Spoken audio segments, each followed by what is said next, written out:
आज आपण बनवूया खारं वांगं. त्यासाठी इथे मी 1/2 किलो वांगे घेतलेत. वांगे काट्यावाले आहेत बघा, असे छान कट करून घ्यायचे आणि पाण्यात टाकायचे काळे पडून. वांगे छान असे कट करून घेतलेत.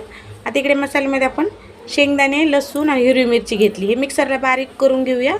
त्यात आपण 1 चमच मीठ टाकूया, 1/2 चमच हळद, 1 चमच लाल मिरची पावडर. मिक्स करून घ्यायचं व्यवस्थित. त्यानंतर आपण ना मिक्स करून झाल्यानंतर हे वांग्यामध्ये व्यवस्थित असं दाबून भरून घ्यायचं आहे मस्तपैकी.